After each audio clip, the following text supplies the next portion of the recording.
Hello, मैं अमरेंद्र कुमार। स्वागत है आपको निर्माण अड्डा में। चलिए आज लेकर आए हैं क्वेश्चन फिर अंतिम प्रहार 6 में एक स्टेटमेंट में। तो चलिए इस क्वेश्चन को करते हैं।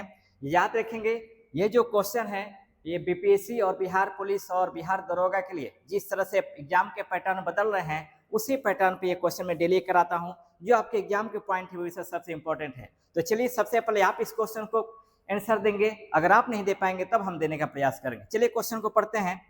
क्वेश्चन है आपका,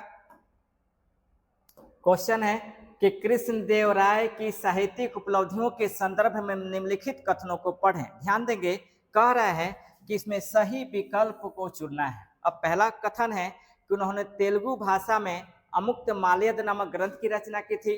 दूसरा कथन है संस्कृत भाषा में उन्होंने जाम्बवती कल्याणम नामक ग्रंथ को लिखा था। और तीसरा है उनके दरबार में तेलुगु साहित्य के 8 सर्वश्रेष्ठ कवि रहते थे जिन्हें नवरत्न कहा जाता था। अब आप आंसर बताएं, इसका आंसर क्या होगा। कृष्णदेव राय से रिलेटेड ये क्वेश्चन है। इसी तरह से मैं डेली आपको क्वेश्चन लेकर आऊंगा। तो चलिए इसमें प्रश्न को पढ़ते हैं फिर और आंसर देखते हैं। कथन है कि उन्होंने तेलुगु भाषा में अमुक्त माल्यद नामक ग्रंथ की रचना की, सही है। दूसरा है उन्होंने संस्कृत भाषा में जाम्बवती कल्याणम नामक ग्रंथ को लिखा, ये भी सही है।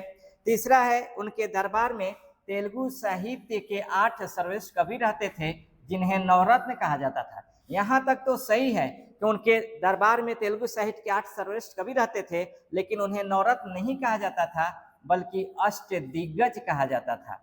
इन्हें अष्टदिग्गज कहा जाता था, ये ध्यान देंगे। इस तरह से देखें तो इस प्रश्न का 1 और 2 कथन सही है, तीसरा कथन सही नहीं है, यानी आंसर होगा 1 एवं 2, यानी इस क्वेश्चन का आंसर ए नंबर हो जाएगा। इसी तरह से क्वेश्चन को आप करते रहिए। मैं डेली एक क्वेश्चन लाऊंगा, आपके लिए ये अनुभव होते चला जाएगा कि एग्जाम में किस तरह से क्वेश्चन के पैटर्न बदल रहा है। ठीक है, तो चलते हैं फिर नेक्स्ट क्वेश्चन को लेकर आते हैं। Okay, best of luck.